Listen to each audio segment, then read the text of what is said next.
just too good for your family. You're ashamed of us and who we are and what we stand for. So you decided to go around town passing rumors about your pitiful family. And you're like, huh? So now you're almost blinded by the gaslighting. It's like being in some sort of carnival house of mirrors. You don't know which way to turn.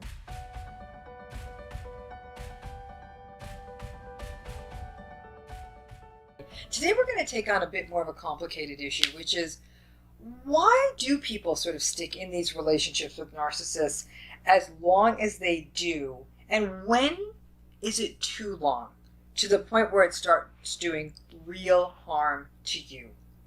Thank you, as always, to all of you for helping make this community of YouTube subscribers who are better equipped to deal with narcissism, and also to be able to share this information with their friends and loved ones and family members to help protect them as well. Please hit the bell and subscribe. We've got 2 new videos coming out a week. So let's talk about this idea of sticking it out with a narcissist. I have recently been having some interesting conversations with people, and it sort of gelled for me and hit me that people don't like the idea of leaving the party too soon. They would rather be in a situation where they stay at the party long enough that they're like, yeah, I done seen this party through, versus leaving too soon and finding out, wow, things got actually pretty interesting. Now, you don't want to stay at the party so long that it's humiliating or embarrassing. A better example might be a casino table. You know, listen, what's the fear at the casino table? That the next hand I'm about to hit 10 blackjacks, right? And if I leave now, that's going to happen. But then if you sit and you bust 10 times, and you've lost a lot more money, now you've sat at the table too long. So let's talk about this entire model with a narcissist. And it may be a narcissistic partner. It may be a narcissistic friend. It could be a narcissistic coworker or boss or job or any of these things. Why do we stay around for so long? What some people want, and I see this now, and listen, I know some of you are thinking, oh, this is going to be true of me too. They want enough data. They want enough support for leaving so they feel confident that, yep, I know this was definitely not going to change. They kept staying. They kept staying. And you know what? And really, you guys, I'd love for you to think about this. I'm guessing that a lot of you actually didn't think it was going to change, but you wanted to be 100% sure that this pattern you were dealing with was indeed a pattern, no matter what. I'm amazed at how many people stuck it out like, all right, yeah, he cheated 5 times with 5 different people. I think we're pretty clear on what we're dealing with. Or he flaked on my important exhibition 3 different times. Yeah, I think I know what I'm dealing with. Or he missed the kids' soccer game 6 Saturdays in a row. Yep, I think I know, or 6 years in a row, whatever it is. You need enough data. You need them to yell at you enough, to lie to you enough, to cheat on you enough, to deceive you enough, to screw you over enough that you're like, yep, clearly established, this is a pattern. Here's the rub. I get it. Listen, I'm the first one to say, because I'm somebody who actually kind of does tend to get like a little bit, I'm prone to regret. So I like to be very sure, before I make a decision, sometimes to a fault. So a lot of us stick around so that like the day we walk out, there is not a moment of doubt. In fact, I'd love to hear some of your thoughts on this. How many of you stayed at the party too long with a narcissist, stayed in the relationship too long because you wanted to be absolutely sure that this was truly toxic before you left? I'd be curious to think, how long did you stay? Like, how long do you think was too long? Did you stay 6 months too long? Did you stay 5 years too long? Would love to hear your comments on this one. But here's the thing. You stay that long, and then there's that day you're like, absolutely not. Like, this is not good for me. This is toxic. This is unhealthy. I'm out. But then the question becomes, in staying so long so you could have that conviction, how much harm did you do to yourself? Because while one could argue that the human psyche, the human spirit, the human soul is actually quite resilient, I've got to tell you that in the clients I've worked with who stayed in any kind of narcissistic relationship for a long time. These aren't just romantic relationships. These are with parents, siblings, co-workers, best friends, you name it. That the damage of this lasted for years. They still doubted their judgment. 5 years out, like, I don't know, maybe not, or maybe I'm wrong, or still second-guessed themselves. They still had self-doubt. It still impacted their self-esteem. They still weren't able to be kind to themselves. They still did all the second-guessing and the questioning of themselves that started in that relationship. So the longer you stay, the longer those echoes will last. Now, some of you might be thinking, damn, Dr. Ramani, this is my mother. I've been in this relationship my whole damn life. I get that. But the moment you realize what you're dealing with, I am not telling you to divorce your mother. I am telling you, though, to be realistic about what you're dealing with. So when your mom makes that mean-spirited comment about your weight, or your dad makes that really kind of underhanded, like, oh, I bet they're not paying you more for that promotion kind of comment, you have to have that internal chuckle, like, here they go again, I got this, and you almost smile knowingly to yourself, right? You may not be able to leave it, but the sooner you get that knowledge of what you're dealing with, you can set up the fences, you can set up the boundaries, so that at least you can maintain the expectations and at least create psychological distance, if not literal distance. That boundary line between the conviction of when you need to leave and the harm that comes from staying too long is one of the great paradoxes of a narcissistic relationship. I can't sit here and tell you how long is too long. Some people meet someone, and as we've clearly stated, narcissists are not black and white. It's subtle. And they may have certain qualities that are very compelling to you, even if they're just nostalgia and history. So we have our good moments. To get to that point of conviction takes a different amount of time for each of us. But you gotta ask yourself, how well do you really need to learn to take a punch? And I don't mean necessarily a literal punch, but how good do you have to get at taking on insults? The more we hear that stuff, the more it cuts away at our hearts, our minds, and our souls. The only way anyone in the world is ever going to respect you is if you're the first one to do it. And that can be very hard to do if you had narcissistic parent or parents and never got to learn that in the first place. It means that it gets harder to get to that point of conviction that it's time to go, and that you don't stay so long that you're at the point of harm. It's really robbing Peter to pay Paul. How long is too long to stay, and how much harm do you do to yourself if you stay too long? I wish I could give you an absolute answer on this one. It's not my place to tell you you've got to leave now, but I will tell you this. If you're dealing with a narcissist, no matter what, realistic expectations, radical acceptance, not personalizing, and trying to minimize the engagement, that is the best way to start so that you can figure out what your exit strategy looks like or how you're going to end up maintaining boundaries in this relationship in the long term. Now, this video, I don't know how many of you have ever gone to a casino and played a slot machine. I'm guessing a lot of you. Those of you who don't know, a slot machine is something that you put money into and you press a button or pull a lever and then you see if you win a prize, okay?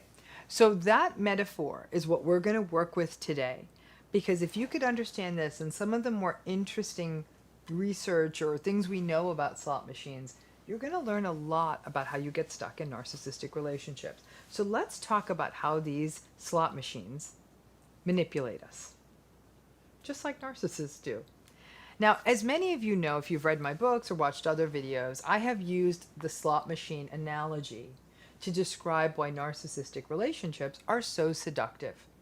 These relationships work on something, or as do slot machines, work on something called a variable interval reinforcement schedule, which is a very fancy way of saying that these are things where you don't know when you're going to get a prize, when they're going to hit you with a reward. From time to time, when they do hit, it can feel good. Sometimes the reward is small, less often it's big, but you just don't know when the reward is going to happen And on top of that, there's always this possibility of a big jackpot and endless riches. And all of this from just pressing a button. So what do? You keep pressing the button because sometimes you just don't know when you'll get rewarded. And that is just a summary of the narcissistic relationship, not just a slot machine. You get some good days here and there.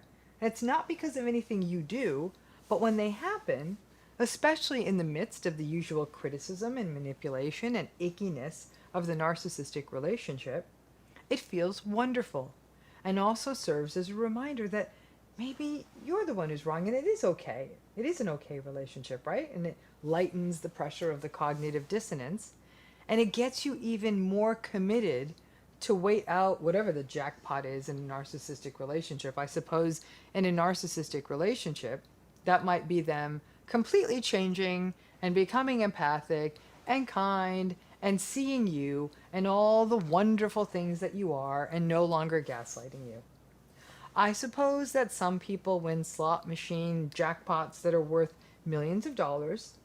I've never met anyone who's done that. I suppose some people in narcissistic relationships have a day where their narcissistic person turns around and there's a 180-degree turn and the narcissistic person they're in a relationship with becomes sweet and empathic and respectful and kind. I've never met those people either. Now, there was an article from the Atlantic magazine in December of 2016. I highly recommend you go check it out. It was absolutely fascinating. I was like, ooh, this is really takes on slot machines and narcissism. It was actually, this again, an older article on pathological gambling and the fact that the vast majority of casino gamblers play these machines, slot machines, poker machines, you know, those machines they interact with. So these machines are a cash cow for casinos. Once upon a time, these machines were mechanical. They had 3 reels, and each reel had a certain number of pictures or symbols on it, and a certain number of blank spaces. And when you added up the various combinations that all these little reels and their pictures could make, that was about 10 to 11,000 combinations that were possible. And then inside this mechanical slot machine, there was a random generator in the machine that would stop the reels, meaning that your odds of winning something weren't great, at least something substantial weren't great, but they weren't impossible. Now, apparently in around the 1980s, the machines were now, they were shifting the technology and they were operated by computer chips. And the reels and the combinations of the reels were now run more by these chips and these algorithms and not a random mechanical generator. So they could program the odds to make it less likely of someone winning big. They were random-ish, but not like it was back in the day, and could be designed to pay out, again, big less often. So these slot machines basically went from being sort of low-grade narcissists to more malignant and manipulative narcissists. And do keep in mind that at least in the United States, slot machines are inspected by gaming commissions and the like for each state. So while all of this is manipulative, it isn't illegal, just like narcissism. But here's where this article made it really interesting and where we can learn a deeper lesson about narcissism. That is in how the slot machine makers did something really diabolical. Old school slot machines were mechanical and ran randomly. So they would just spin and land on whatever they landed on. But the newer computer slot machines are smarter than that. They play on something that behavioral psychologists know really well, that an almost win or a near miss has the same impact on our brain as a win, and it keeps us in the brain. So what does a near miss or a near win look like? Well, in a slot machine, for example, it would be when you get 2 sevens, and on the third reel, that last 7 is just under the line. You get super excited, like, oh, I almost won. And in the midst of that almost won excitement, you think you almost won, so does your brain. So you say, I'm going to keep trying. And this is why statistics classes should be required for every human being on the planet, by the way. The next pull isn't more likely to win because you almost won. It's random. If you flip a coin and you get tails twice, it doesn't make it more likely that the next time you're going to get heads. The odds of getting heads or tails is always the same. The prior coin flip doesn't matter. But that almost winning, that 7 that almost makes it, gets the brain's reward circuits running in a more excited way, and you play for longer. B.F. Skinner, the famous behaviorist, has said, almost hitting the jackpot increases the probability that the individual will play the machine. Boom, you're more likely to play because you almost won. And what's bad is that the programmers of these machines are using a technology called virtual real mapping, which is far more complicated than I want to get into here. And what these programmers have figured out is a way to program the almost win into the machine. So almost winning occurs more times than it would randomly. So the person is more hooked, but they aren't winning. And in fact, some countries, they think this is so manipulative, are considering reforms to getting rid of these machines. But it plays on that behavioral hook. The brain experiences the almost win as a win, so we play for longer. And this effect is more pronounced for people who are problem gamblers, the very people who are most vulnerable to the allure of the slot machine, the people who play too long and lose so much that it puts their lives in peril. Now, interestingly, and a student of mine in one of our class, when I was teaching about this, said scratcher lottery tickets work the same way. You scratch off the symbols, and then you'll get winner, winner, and then loser. And they even put the winning symbols more on the left because we tend to scratch them left to right. And by getting so close, thinking you almost won, what do? You buy more scratcher lottery tickets. So back to narcissism, because this whole real thing is a great way to think about cognitive dissonance and how people get stuck in narcissistic relationships. Because narcissists give us lots of almost rewards or almost wins, that moment when you almost get all 7s. Some of this falls under the future faking mantle. They pretend to want the same things as you and promise them and then never deliver them.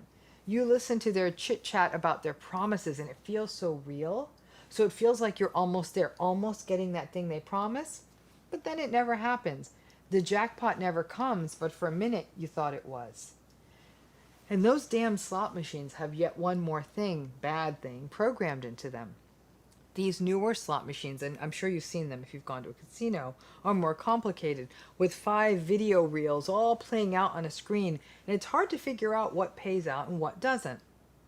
You put $5 into the machine, you push a button, all the symbols on the screen move around, maybe one of the lines has 3 or 4 matching symbols, and it pays out. You're like, whoa, yay, I won $3. And it goes ding, ding, ding, ding, and there's lights, and I won $3. No, you didn't. You lost 2. And this relates to breadcrumbing in narcissistic relationships, doesn't it? Ooh, my partner came home on time and they remembered the milk and they even brought me flowers. Okay.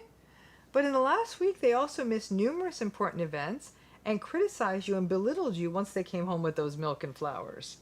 So in essence, just like with the slot machine, you lost more than you put in, but somehow you experienced it as a win.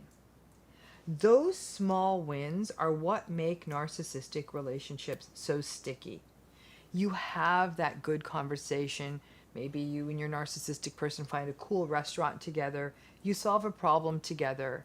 For a minute, you might be aligned with them and you're lucky enough to have a good day on the same day that they're having a good day.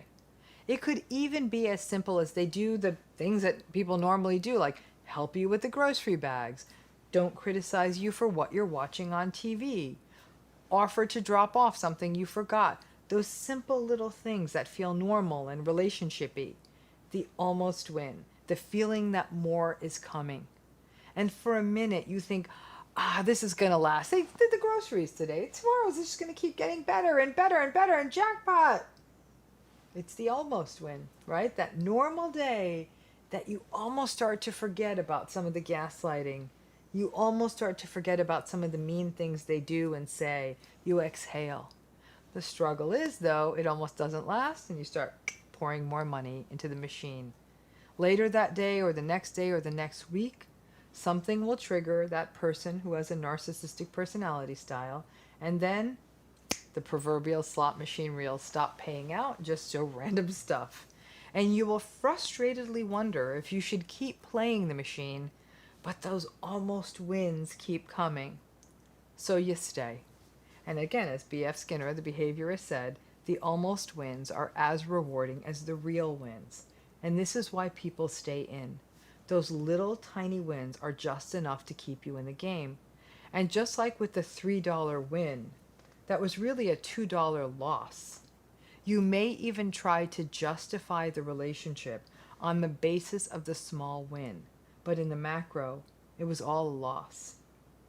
The little stuff of life is what's important. It's what most of us have in our relationships, but it really only works if it's interspersed with good stuff, not if it's interspersed with somebody who lies to you, betrays you, manipulates you, devalues you, gaslights you, and hurts you. That's the $5 in, $3 out of it all. When someone does that to you consistently, you can count on it happening more. And just like with a slot machine, we hold on to the hope that it might get better, that the next pull or the next pull or the next pull will give us the win. Maybe the upshot of all of this is that the reason pathological gambling in our country and the harm that it causes is a real issue is because we're all getting too sensitized to respond to reward, especially intermittent reward, or that idea of the almost reward, the almost win. And the almost win isn't just a slot machine thing. It's a narcissistic relationship thing. On too many days, the almost reward comes up, and many people in narcissistic relationships don't think they even deserve anything more than just the almost.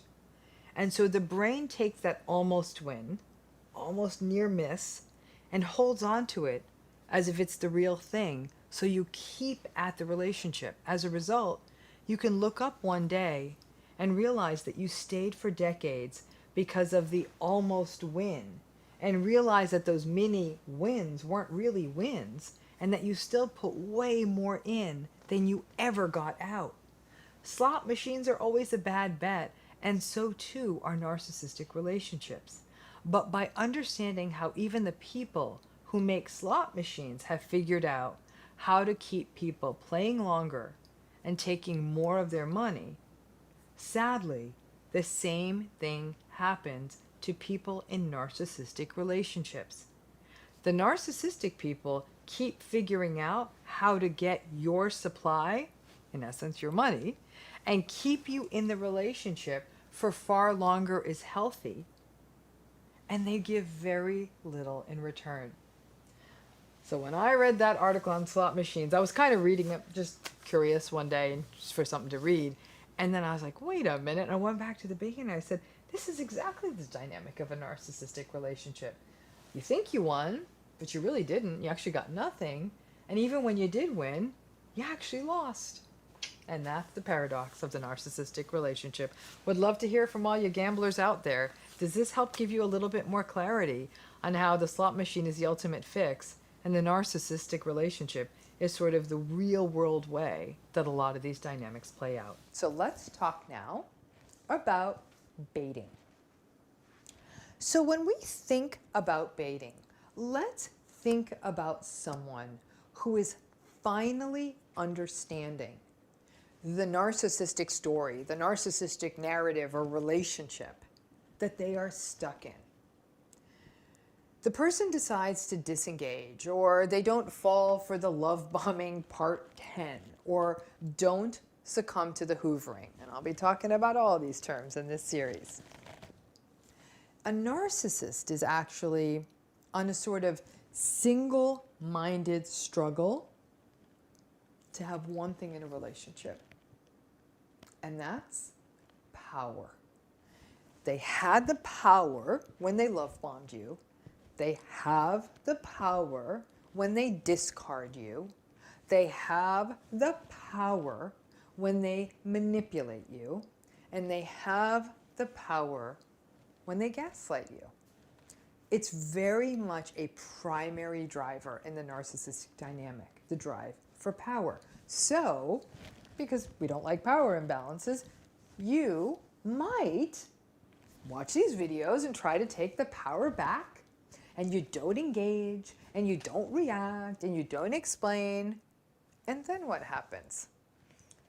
Always, the narcissist will switch up their tactics, and they're going to start poking at you and jabbing at you. They may do something like make fun of a physical quality that you're insecure about. Oh, yikes, that dress got a little bit tight, or look, your sister picked another loser, or how interesting that your boss didn't get your evaluation back yet. That may not be very good. They may say these cruel and dismissive and unsupportive things. They may start accusing you of things that aren't even true. They accuse you of cheating or stealing. They're trying to get to you. Just when you set those boundaries down, they try to get to you. And it's a normal human instinct to react when you are provoked, especially when someone's accusing you of something, especially something that you haven't done. But when someone is criticizing you about things that you may be particularly anxious about, or may say hurtful things about people you care about. In fact, that's often how a narcissist gets to you. Maybe not even going at you, but going after the people you care about. You may have even learned in trying to manage your narcissist to keep quiet when they insult you, but you can't keep quiet when they start going after the people that you care about. And if you do not understand the narcissistic relationship dynamic, then you may have, and I almost guarantee you will have, a really strongly emotional reaction to them. You may raise your voice, you may cry, you may yell, you may get really agitated. It's going to be very clear that you are upset. You may even look a little bit unhinged. And then the narcissist steps back with a look of very glib satisfaction and uses this as the perfect entry point to gaslight you. What's the matter with you? You look like you're totally out of control. You're crazy. You must have some kind of mental problems. You need to calm down. You're too sensitive. You know the drill well. They'll say it with this very even voice, just when you became reactive. And you literally will believe them and start to feel like there's something wrong with you. You get so angry at yourself for reacting because you know better. And now, you know what you just did? Sadly, you just delivered them a different kind of narcissistic supply. You left the narcissist feeling superior because now the narcissist is calm as can be while you're all kinds of emotionally frothed up, which, please let me normalize that for you. It's a totally appropriate and normal reaction on your part to someone saying terrible things to you. Normally, we react. But the narcissist, they're almost like they're relieved, or they get off in the power on getting the upper hand by being non-emotional, calling you out, and then walking away. This whole sequence is called baiting. Baiting is a very common narcissistic technique that often blindsides people. Baiting involves the narcissist sort of engaging in behavior that's designed to provoke an emotional reaction from you. And it tends to be an escalating process. They will keep pushing the envelope. They will keep pushing the cruelty of the things that they say until they get an adequate rise out of you, until they're satisfied that they rattled you enough. So let me give you an example. Here's what a baiting sequence can look like. So let's just say you're getting a little bit more wise to your narcissist. So you're doing all the things you're supposed to do. You're limiting your engagement and you're generally becoming more distant. Or let's just say your narcissist discarded you and now your narcissist is trying to suck you back in. They're trying to hoover you. And yeah, you're not even actually that interested this time around. At that point, the narcissist may reach out. You've kind of discarded them, or they've discarded you, whatever. They might reach out. If that doesn't work, trying to pull you back in, they might ask you more pointed questions. If that doesn't work, they may start calling you out for being a jerk, or start cursing at you or calling you names. Then they may double down and comment on something that makes you anxious, something that they know about you, that they know will set you off. And here's where a narcissist's behavior can be so atrocious, because nothing is sacred. You've probably shared your vulnerabilities with them and they know them. So they may go after whatever your thing is, your appearance, your family, your children, maybe a medical condition you may have.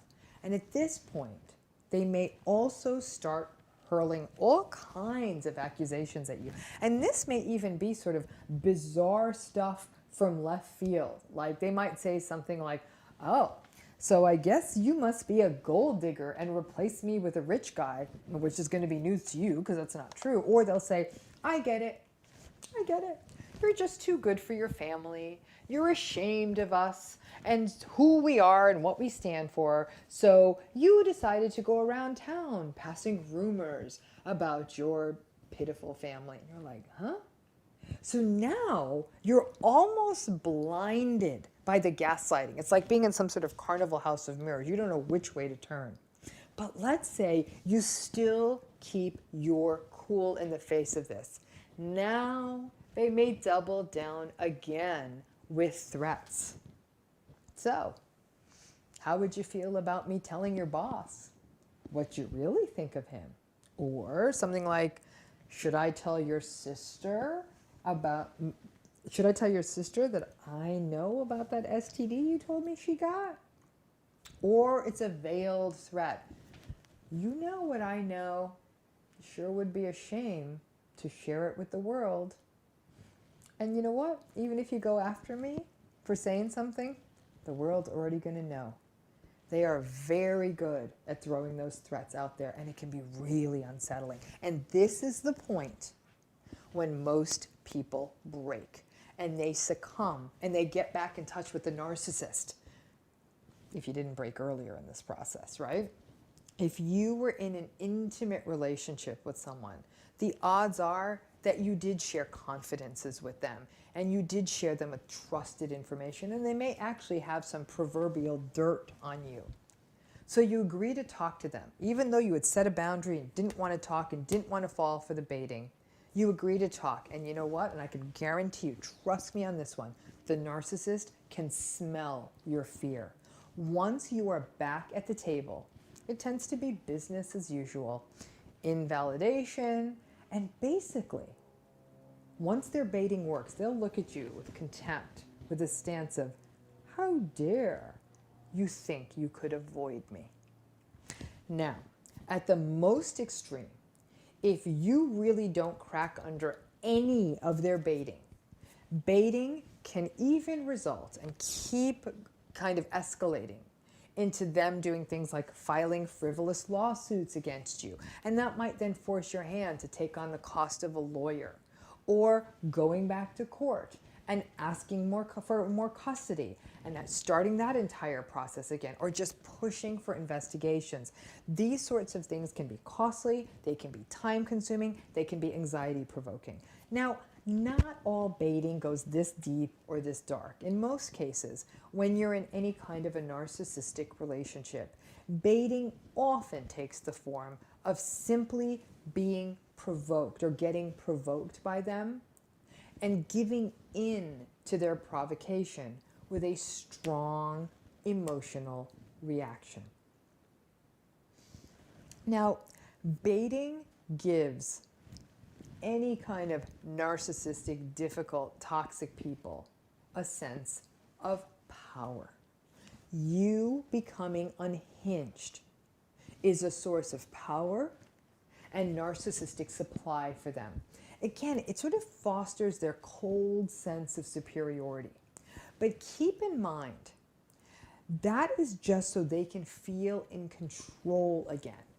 Because you got to remember, they're very insecure. So when anyone starts pulling away from the narcissistic person or a very toxic person, they don't like the loss of control that comes from someone else calling the shots, and that comes from losing that narcissistic supply that they were accustomed to getting. So the idea that they can get it back through bullying and manipulation and intimidation and all of that, that's really a core of baiting, to maintain that sense of control. Now, baiting can take lots of forms. There's lots of things that narcissistic, difficult people can do. They can push your buttons. They can be cruel about sensitive issues. They can say unkind things about important people in your life. They can make bizarre kinds of accusations about your behavior, such as, I don't know, infidelity, or make bizarre accusations about theft. They may make underhand, sort of passive-aggressive comments, or they may just do anything that they know, that then this is after years of studying you and learning you and getting to know you, that they know will upset you. And it raises that sort of paradoxical and interesting point. Narcissists actually don't fully lack empathy, and they sure as heck don't lack awareness of other people. They actually really clearly learn and recognize the vulnerabilities of other people. They just exploit them instead of protecting them. It's sort of the opposite of empathy, knowing what someone's vulnerable to and using it to hurt them. A good defense, though, against baiting is to know that it's coming. It is the dark side of what happens when you do no contact or gray rock, things that are also talked about in this series. Because a narcissist cannot tolerate being ignored, they will bait to draw you out, to get your attention, and then keep ratcheting it up. Knowing that it's coming can make it feel less scary. And also, as you feel their baiting getting ratcheted up, it is important to get advisors on deck, people on your team who you may or may not need. But this may include things like attorneys or other advisors you can turn to for guidance or punt this whole mess to. Narcissists almost always use chaos to their advantage. And under pressure, when you're drawn into that chaos, it's harder to get things organized, like getting advisors on board. So that begs the question, why do narcissists engage in baiting? Well, first of all, they love a fight. They are much better at fighting and at antagonism than the rest of us. It's almost like they're always uncomfortable, so they always want to punch and fight. They are also triangulators, and they are experts at exploiting chaos for their advantage. Now, once they bait and you go for the bait, they are able to use your anger and other emotions that you express to their advantage. The narcissist's sort of limited empathy also means that they don't stop to think about how they're hurting you, if they're hurting you. In fact, in some ways, they kind of hope they are, because it's going to get the rise out of you. And because they lack what we call self-reflective capacity, they can't stop and think, how is my behavior affecting someone else? They lack awareness of how their baiting is experienced by other people, like you. So baiting, in some ways, is a way of projecting and of externalizing their inner battles and throwing them onto the world at large, especially those closest to them. But when it's all said and done, something I've said before, the narcissist is a petty tyrant and a spoiled child that is angry that someone is getting the best of them. They have to win. Narcissists have to win. And it can be hard to hold on to your commitment to no contact. But it is really important you do so. Whatever it is, no contact or boundaries or whatever. If their baiting works and you do find yourself pulled back in, go back to gray rocking, go back to being the robot and keeping the emotion out of your reactions. They're counting on you becoming all kinds of hysterical. Don't deliver that to them. It is really important that you stay as cool-headed as possible. And I know that's really hard. When somebody's really getting to you, it's very hard to do that. But once they've stepped away, once they've disappeared, the moment you're alone, cry and yell it out. Just don't let them see it. Don't give them that satisfaction. One question that many have asked me is, do they ever stop baiting? Over time, in most cases, yeah, they do. At some point, they're going to find new sources of narcissistic supply, and frankly, they may just get bored with you. They just sort of they fling you away like a child toy that they don't want anymore. But that's not always the case. If your situation escalates to the point to threats that are dangerous or actions that are dangerous, please contact law enforcement or other appropriate agencies. And also ensure that you speak to some form of legal advisor. Baiting is one of those patterns that in some small percentage of cases can escalate. Now, in most cases, baiting does not happen at that level. Baiting really is a form of poking at you to get a reaction out of you. And if you can remember that if you react in an emotional way, you are giving them what they want. And if you remember that, it may help you temper your response and make you say, I don't want to give them what they want.